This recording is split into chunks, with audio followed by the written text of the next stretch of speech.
సరే జగన్మోహన్ రెడ్డి గారు అంటే లాయర్లతో అదే అడ్వకేట్ వాళ్ళతో మీటింగ్ పెట్టి 100 కోట్లు ఇచ్చాము, ఏ ప్రభుత్వం ఇవ్వలేదు అని మీటింగ్ పెట్టినది వెనకాల అసలు అంతరార్థం ఏంటి? 100 కోట్లు ఏంటి? ఏ ప్రభుత్వం ఇవ్వకపోవడం ఏంటి?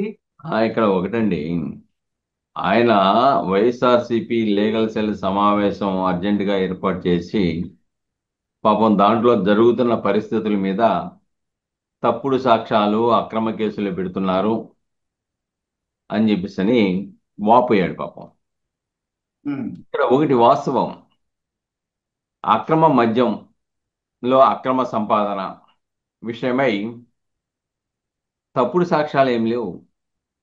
దాంట్లో ఛార్జ్షీట్ చూస్తే చాలా స్పష్టంగా వీళ్ళు ఏ విధంగా బంగారాలు 400 కోట్ల రూపాయలు కొన్నారు, ఏ విధంగా ఆస్తులు కొన్నారు, ఏ విధంగా వివిధ పరిశ్రమల్లో ముడి సరుకులు కొన్నారు, ఏ విధంగా రియల్ ఎస్టేట్ వ్యాపారం చేశారు, ఏ విధంగా ఎన్నికల్లో ఖర్చు పెట్టారు, ఏ విధంగా హవాలా కోసం పెట్టారు, ఏ విధంగా డెన్నలు పెట్టేసి హైదరాబాదు, తాడేపల్లి, ఆ, అలానే ఆ, వివిధ దేశాల్లో ఏ విధంగా నిర్వహించారో ఆధారాలు సహా సిట్ విచారణలో వెళ్ళినాయి.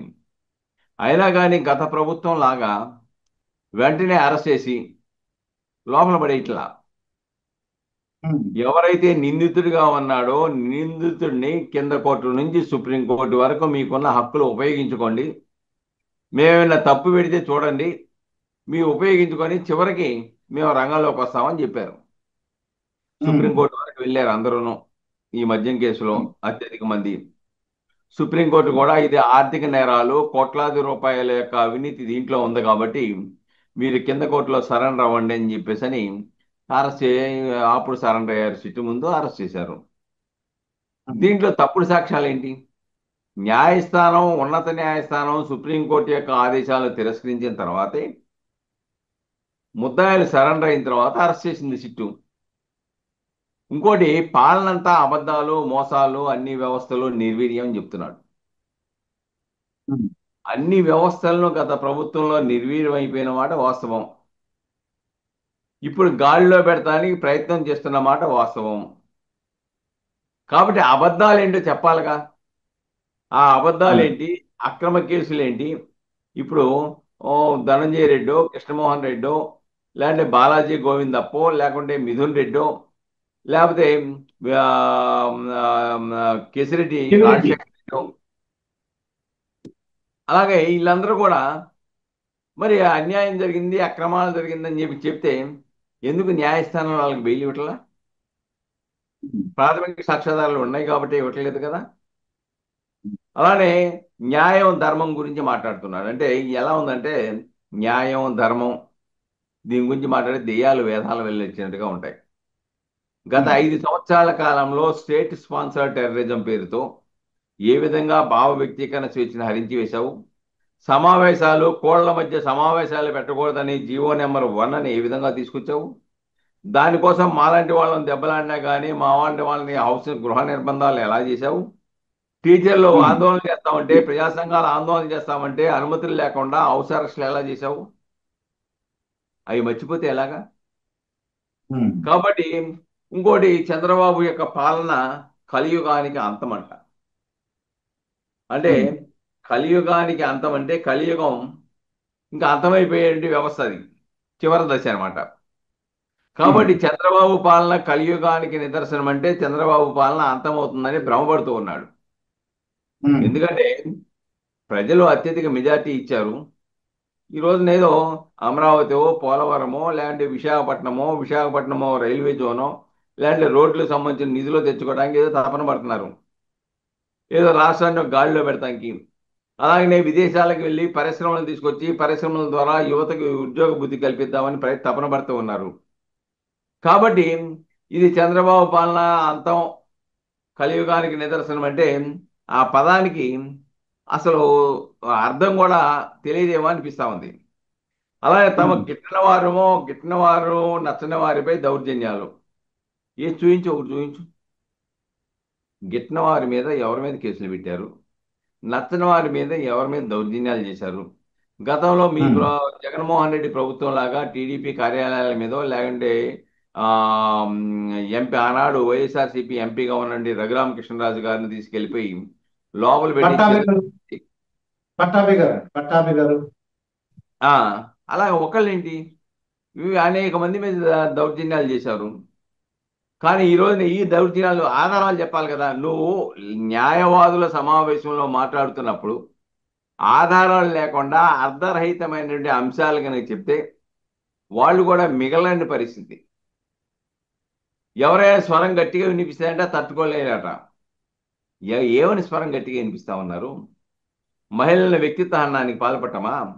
లేకపోతే అమరావతి రైతుల్ని వేశ్య రాజధాని అని చెప్పి చెప్పటమా? లేకపోతే అమరావతి ప్రజల్ని సంకర జాతి వాళ్ళని చెప్పటమా? ఏంటిది? ఏమి స్వరం వినిపిస్తున్నారు? ఈ స్వరాలు స్వరాలు కాదు, అవి భావ వ్యక్తీకరణ స్వేచ్ఛ కాదు. వ్యక్తిత్వ హననానికి పాల్పడడం అనేది చట్ట వ్యతిరేకమైన చర్య. కాబట్టి జగన్మోహన్ రెడ్డి భార్య గారిని వైఎస్ఆర్సీపీ టీడీపీ ఐటీలో పనిచేసేటువంటి వ్యక్తి భారతి గారిని వ్యక్తిత్వ హననానికి పాల్పడితే వెంటనే అరెస్ట్ చేయించారు, వెంటనే పార్టీని తీశారు. కానీ నువ్వు ఆ పని ఎందుకు చేయలేకపోతున్నావు? నెల్లూరులో ఎమ్మెల్యేని అంత హీనంగా అంత వ్యక్తిత్వ హననానికి పాల్పడితే వాళ్ళ ఇంటిని పరిశీలించడానికి వెళ్తావు, తప్పని చెప్పవు. కాబట్టి ఇవన్నీ ఏ సంకేతాలు చూపిస్తున్నాయి? అవి స్వరం వినిపించడమా అవి? కాబట్టి ప్రజల వ్యక్తిత్వ హననానికి పాల్పడే ఏవైతే ఉన్నాయో అవన్నీ స్వరాలు, లేకపోతే రప్పా రప్ప నరుగుతామని పదాలు, ఈ సినిమా డైలాగ్ కదా అంటాం. అలానే కనుసైకి తీస్తే రాత్రి చేయాలి, తెల్లారి వెళ్ళిపోయి అయిపోయిన తర్వాత తెల్లారి వెళ్ళి వాళ్ళని పలకరించాలని చెప్పి చెప్పటం. ఇవా స్వరాలంటే? ఇవా నేర ప్రవృత్తిని ప్రేరేపించేటువంటి స్వరాలా?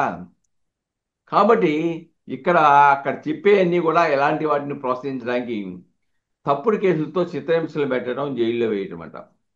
ఎవరిని కొట్టారు చెప్పమనండి? రఘురామకృష్ణరాజు గారు అలాగా మీరు తీసుకెళ్లిపోయి చితకబాదేసి నేత్రానందం పొందినట్టుగా కానీ, లేదంటే సాయంత్రం పూట ఇంటి మీద వందలాది మంది దాడి చేసి అంతర్జాతీయ తీవ్రవాదులను అరెస్ట్ చేసినట్టుగా కానీ, లేదంటే ఆధారం లేకుండా చంద్రబాబు నాయుడు లాగా ఆయన్ని అరెస్ట్ చేసినట్టుగా అరెస్ట్ చేయడం కానీ, ఎక్కడైనా జైల్లో పెట్టిన వాళ్ళకి ఆ విధంగా జరిగిందా? ఉమ్. అందరూ కూడా న్యాయస్థానానికి వెళ్ళి న్యాయస్థానం యొక్క రెమెడీ రాకపోతేనే కదా వచ్చారు, అరెస్ట్ చేశారు. మరి ఇలాంటి పరిస్థితుల్లో అట పాపం వీళ్ళు బాధితులంట. ఎవరు? కోట్లాది రూపాయలు మద్యం కేసులోను, ఇసుక కేసులోను, క్వార్జీ నేరాల్లోను, అలాగే వ్యక్తిత్వ హననానికి పాల్పడిన వాళ్ళు వీళ్ళంతా కూడా బాధితులంట. వాళ్ళకి అండగా ఉండాలని పాపం ఆ న్యాయవాదులకి సంకేతం ఇస్తాడు ఈయన. ఉమ్. అంటే ఏమని చెప్తున్నావు? ఆ వచ్చే న్యాయవాదులు కూడా నవ్వుకునే పరిస్థితి కదా నువ్వు చెప్పేది.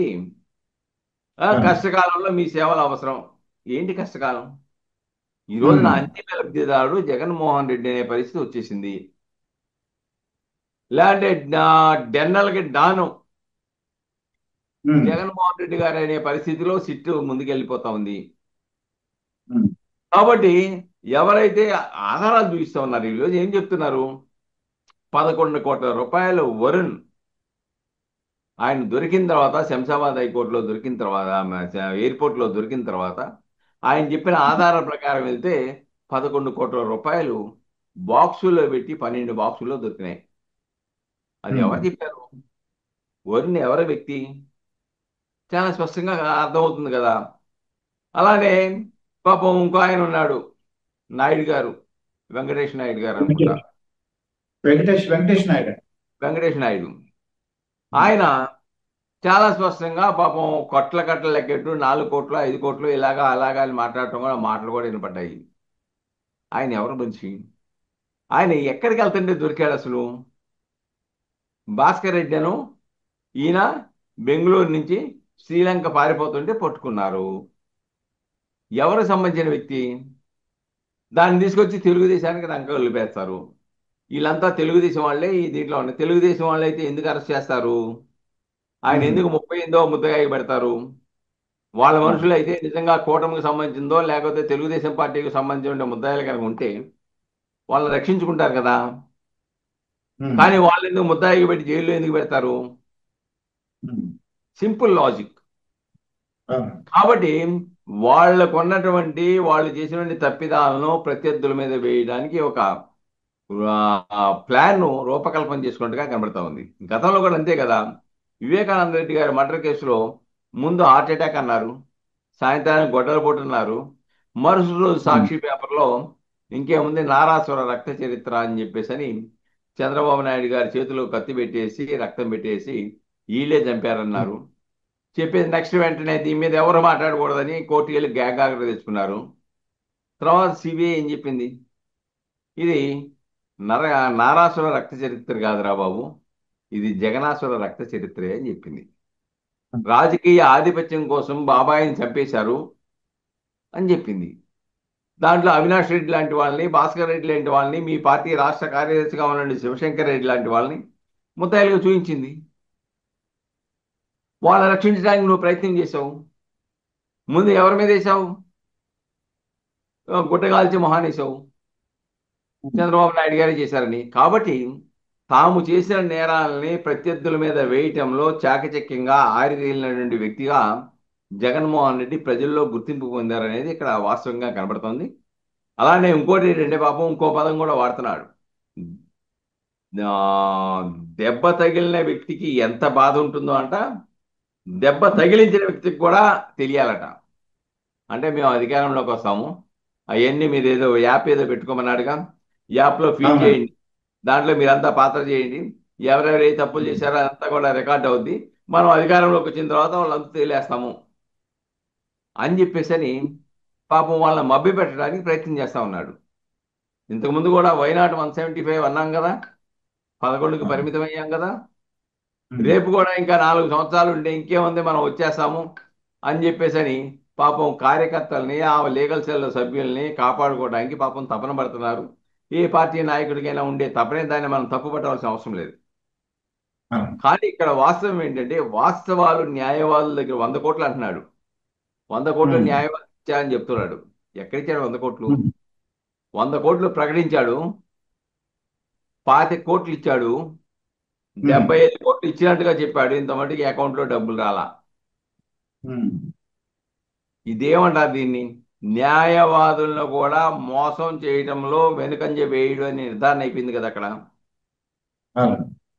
ఆ 25 కోట్ల రూపాయలు కూడా ఎవరు, నువ్వు ప్రత్యేకమైన ఒక కమిటీ వేసుకొని కమిటీ ముందు పెట్టుకున్నావు. ఉమ్, ఇంకా 75 కోట్ల రూపాయలు ఇవ్వకుండానే వెళ్ళిపోయావు ఇంటికి. ఉమ్, పేరుకి మాత్రం 100 కోట్లు అన్నావు. ఏంటిది? ఈ చెప్పేటప్పుడు కూడా, న్యాయవాదుల దగ్గర చెప్పేటప్పుడు కూడా కొన్ని వాస్తవాలు చెప్తే బాగుండేది కదా. ఒక అవును. కేసు పెట్టి వెంటనే మరో కేసు పెట్టేస్తున్నారట. ఏ చారాకాయ కేసుల్లో ఉన్న, ఈ మద్యం అవినీతిలో ఉన్న వాళ్ళు, ఆర్థిక నేరాల్లో ఉన్న వాళ్ళ మీద ఎన్ని కేసులు పెట్టారు చెప్పమనండి. అలా వాళ్ళకి బెయిలే ఉమ్, రాలేదు. బెయిల్ వచ్చిన తర్వాత లోపల ఇంకోళ్ళు వేసేస్తున్నారట. కేసులు, నేరం చేసిన వాడి మీద ఎన్ని కేసులున్నా చట్టం తన పని తాను చేసుకుపోతుంది. ఆ విషయాన్ని మర్చిపోతున్నారు. చట్టం ముందు ఉమ్, ఎవరు అతీతులు కాదు. ఈవెన్ మాజీ ముఖ్యమంత్రి అయినా కానీ అతీతులేం కాదు.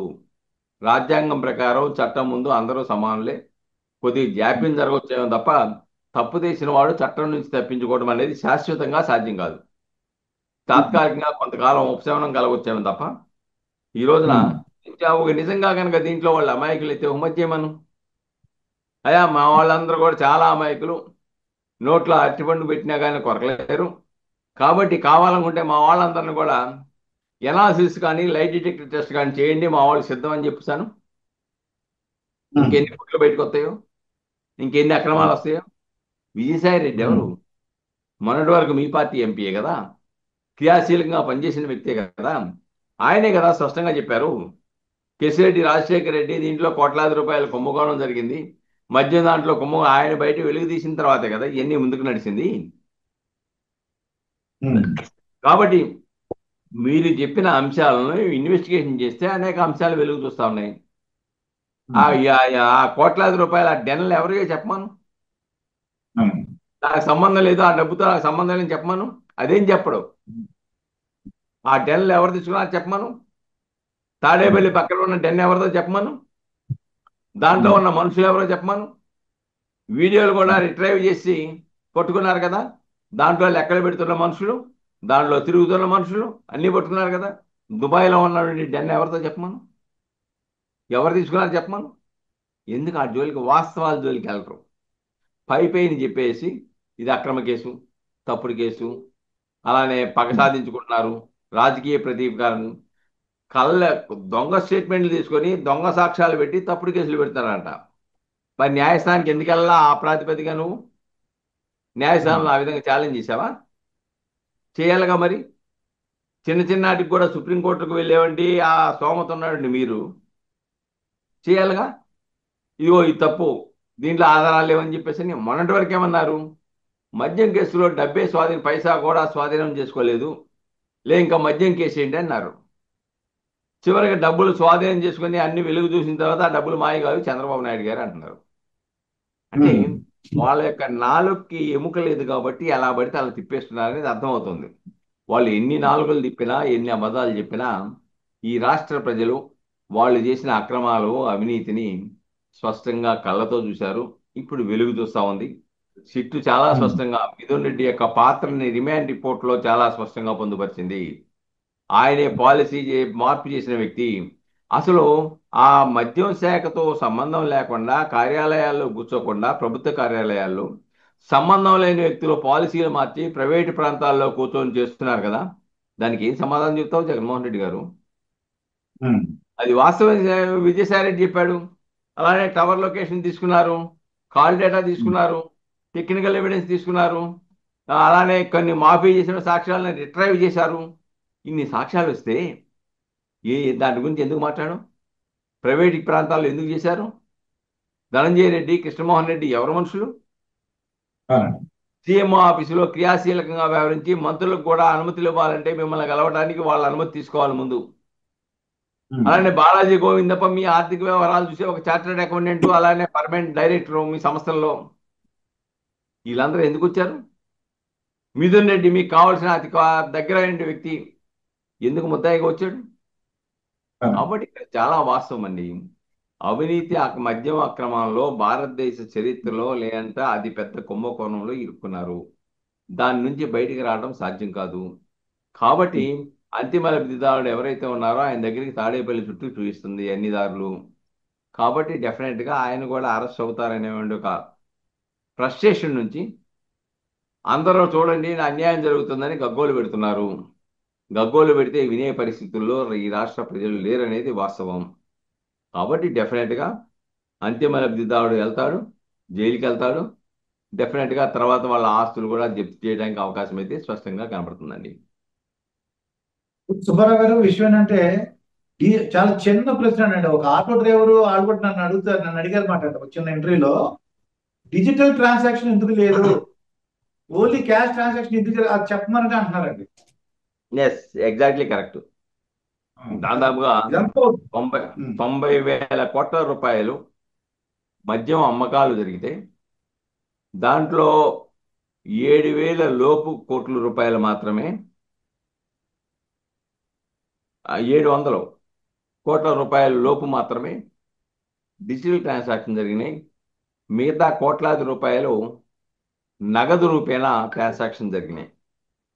ఎందుకు చేయాల్సి వచ్చింది అంటే అక్రమ మద్యం, లెక్కల్లో లేనట్టు మద్యం, లేదంటే తన తాబేదారుల నుంచి ప్రొడక్షన్ చేయటువంటి మద్యం ప్రభుత్వానికి ట్యాక్స్ ఎగ్గొట్టే విధంగా ఆ యొక్క మద్యాన్ని అమ్మటం ద్వారా, నగదు రూపేణా అమ్మటం ద్వారా అక్రమాలకు పాల్పడ్డారనేది కూడా మరొక వాదనగా స్పష్టంగా మనం చూడాలి దాంట్లో. కాబట్టి నగదు రూపేణా అమ్మడానికి కారణం ఒక పెద్ద కుట్ర కోణం ఉంది. అక్రమంగా డబ్బును ఆర్జించాలంటే అది సరైన మార్గం అని ఎంచుకున్నారు. ఆ విధంగా ప్రభుత్వానికి ట్యాక్స్ ఎగ్గొట్టి ప్రభుత్వ లెక్కల్లో లేకుండా డిస్టిలరీ దగ్గర నుంచి చీఫ్ లిక్కర్ తీసుకొచ్చేసి ప్రజల ప్రాణాలతో ఆడుకునే విధంగా ఆడుకున్నారు. అనేక మంది చనిపోయారు, అనేక మంది కిడ్నీలు, లివర్లు చెడిపోయినాయి. అయినప్పుడు కూడాను ప్రజల ప్రాణాలు మాకేంటి, మా సొమ్ము మాకొస్తే, మా అక్రమార్జితం మాకొస్తే, కోట్లు ఆర్జిస్తే చాలు అని చెప్పేసి అని లక్ష్యంతో ఉమ్, వ్యవహరించారు. అదొక స్పష్టమైనటువంటి ఆధారం. సిట్టు కూడా అదే చెప్పింది. ఈ ఉమ్, విధంగా నగదు రూపేణా బదిలీలు ఎందుకు చేశారు, కోట్లాది అత్యధిక భాగం అతి కొద్ది మాత్రమే డిజిటల్ చేసి ఎందుకు మార్చారు అని చెప్పేసని. కాబట్టి ఇవన్నీ కూడా వాళ్ళు వైట్ మనీని, బ్లాక్ మనీని వైట్ మనీగా మార్చడంలోను, బంగారం కొనుగోలు చేయటంలోను, ఆ రియల్ ఎస్టేట్లో పెట్టడంలోను, పరిశ్రమలో పెట్టడంలోను, అన్నిట్లోనూ పెట్టేసి ఈ సొమ్మును తెల్ల సొమ్ము వైట్ మనీ చేసుకోవడానికి కావాల్సిన అన్ని ప్రయత్నాలు చేశారు. అదంతా కూడా సిట్టు విచారణలో చాలా స్పష్టంగా వచ్చింది. 3,500 పేజీలు, 305 పేజీలు పైగా చాలా స్పష్టంగా షీట్లో ఏంటి ఏమిటో ఏ విధంగా చేశారో టెక్నికల్ ఎవిడెన్స్, అలానే కొంతమంది సాక్షులు మేజిస్ట్రేట్ ముందు ఇచ్చిన వాంగ్మూలాలు, డాక్యుమెంటరీ ఎవిడెన్స్, రిట్రైవ్ చేసినటువంటి వీడియో రికార్డులు అన్నీ చూసిన తర్వాత ఇంకా తప్పించుకునే అవకాశం ఏం లేదు. దాంట్లో కుర్తిలో పడ్డ ఎలుకలాగా ఈ రోజున గిలగిల కొట్టుకుంటూ దాని నుంచి ఇటువంటి ఫ్రస్ట్రేషన్ నుంచి వచ్చే మాటలుగా దీన్ని మనం పరిగణించాలండి. అయితే సుబ్బారావు గారు ఒకవేళ అంతిమ లబ్ధిదారుడు దొరికాడు అనుకోండి, దొరికిన తర్వాత అక్రమ కేసు అంటానికి అవకాశం ఉంది. అంతా అక్రమ కేసు, సాక్ష్యాధారంగా పెట్టారు అని చెప్పేసి దొంగ సాక్ష్యాలు పెట్టారని. ఇప్పుడు ఒకటండి, ఈవెన్ ప్రత్యక్షంగా హత్య చేసిన వ్యక్తులు కూడా కత్తిని రక్తాన్ని చూస్తే మేము పడిపోతామని చెప్తున్నారు కోర్టుకు వచ్చి. ఏ నేరం చేసిన వాడు కూడా మేము నేరం చేశామని అంగీకరించడు. అంగీకరిస్తే విచారణ సంస్థల పని లేదు, న్యాయస్థానం పని లేదు, వాళ్ళు ప్లేయర్లు పెట్టుకోవాల్సిన పని లేదు, డైరెక్ట్గానే న్యాయస్థానాలు శిక్షలు చేస్తాయి. కానీ భారతదేశ చరిత్రలో ఎక్కడా కూడా అన్యాయం చేసిన వాడు, అక్రమాలకు పాల్పడినవాడు, నేరాలకు పాల్పడినవాడు నేను నేరం చేశానని ఎక్కడా చెప్పడం, చెప్పే పరిస్థితి కూడా లేదు. అదే బాణీలో ఈ రోజున వీళ్ళ వాదనలు కూడా ఉన్నాయనేది వాస్తవం. కాకపోతే అది నిర్ధారణ అయితే ముందు ప్రాథమిక సాక్ష్యాధారాలు ఉన్నాయా లేవా, దాని ప్రాతిపదికగా రిమాండ్ ఇచ్చారా లేదా చూస్తారు. తర్వాత విచారణ అనంతరం అన్ని సాక్ష్యాలను ప్రాతిపదికగా న్యాయస్థానం శిక్ష వేయాలా వద్దా అనేది న్యాయస్థానం నిర్ణయిస్తుంది తప్ప ముద్దాయిలు నిర్ణయించేటువంటి పరిస్థితి లేదు. దీంట్లో కనుక అంతిమ లబ్ధిదారుడుగా జగన్మోహన్ రెడ్డి గారని ఏదైతే ఛార్జ్షీట్లో 3 సార్లు ప్రస్తావించారో ఆయన్ని టచ్ చేయకుండా అసలు మద్యం కేసే లేదు. కాబట్టి సిట్ అలాంటి పని చేసే అవకాశం లేదు. అంతిమ లబ్ధిదారుని డెఫినెట్గా గుర్తించి న్యాయస్థానం ముందు పెడితే మాత్రమే ఈ కేసు నిలబడుతుంది, లేకపోతే నిలబడదు. కాబట్టి డెఫినెట్గా అక్కడ ఏమీ రాజీ పడే పరిస్థితి అయితే సిట్ ఉంటుందని నేను అనుకోను. సార్ వెంకటేష్ నాయుడు అన్నోడు చాలా విచిత్రంగా చంద్రబాబు నాయుడు గారితోనూ, లోకేష్ గారితోనూ, సీఎం ఈ ఫ్లైట్లు ఇవన్నీ కూడా ఆశ్చర్యంగా సార్ అందరితో తిరిగేశారు సార్ ఇతను. ఆశ్చర్యంగా. జనరల్గా కొంత నేర ప్రభుత్వం వాళ్ళు అందరి దగ్గర నుంచి ఫోటో అంటారు, దిగుతారు. కానీ నిత్యం సంబంధాలు ఉండేవంటి వ్యక్తులు ఎవరు అని మనం చూడాలి. నిత్యం అక్రమాలతో, అక్రమ కార్యక్రమాలతో అనుబంధంగా ఉండే వ్యక్తులు ఎవరు అని చూడాలి. ఫోటో దిగినంత మాత్రాన వాళ్ళు నేరస్తులు అయిపోరు, ఫోటో దిగిన వాళ్ళు ప్రోత్సహించేట్టు అవదు. కానీ ఫోటోలు దిగడం అనేది కొంతమంది నేర ప్రవృత్తి ఉన్న వాళ్ళు ఎవరైనా పెద్ద ఆయన వస్తే ఆయన దగ్గరికి వెళ్ళి పక్కన నుంచి ఫోటో తీసేసి ఫోటో దిగిరా అంటాడు, ఫోటో తీయించుకుంటాడు, వెళ్ళిపోతాడు, అంతటితో క్లోజ్. కానీ ఫోటోలతో పాటు నిత్యం సంబంధాలుండి నిత్యం కార్యక్రమాలతో భాగస్వామి అయిపోయి ఉన్న వ్యక్తులు అనేది ఇక్కడ ప్రశ్న. కాబట్టి దీంట్లో చాలా స్పష్టంగా చెవిరెడ్డి భాస్కర్ రెడ్డితో మంచి సంబంధాలు ఉన్నట్టుగా అర్థమవుతుంది. ఆయనకి ఎన్నికల్లో కూడా సహకరించినట్టు అర్థమవుతుంది. అలానే ప్రకాశం జిల్లా ఒంగోలు లాంటి ప్రాంతాల్లో కూడా ఎన్నికల్లో కూడా ఆయనకి సహకరిస్తూనే పోటీ చేశాడని అర్థమవుతుంది. కానీ ఈయన ఆస్తి 5 కోట్లు అని చెప్తున్నారు, 5 లక్షలు అని చెప్తున్నారు సంవత్సర ఆదాయం. మరి కోట్లాది రూపాయల కట్టలు ఎలా వచ్చినాయి? కాబట్టి ఇవన్నీ కూడా సిట్టు ముందు ఉన్న ప్రశ్నలు, దానికి సమాధానాలు కూడా వాళ్ళ దగ్గర ఉందనే విషయాన్ని ఇక్కడ మనం గమనించాలండి.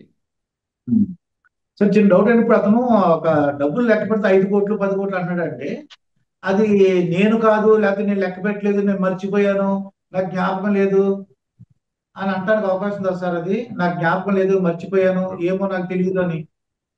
ఇప్పుడు ఒకటండి, ఆ వీడియో సిట్టు వేరే ప్రాంతాల నుంచి తీసుకొచ్చింది కాదు.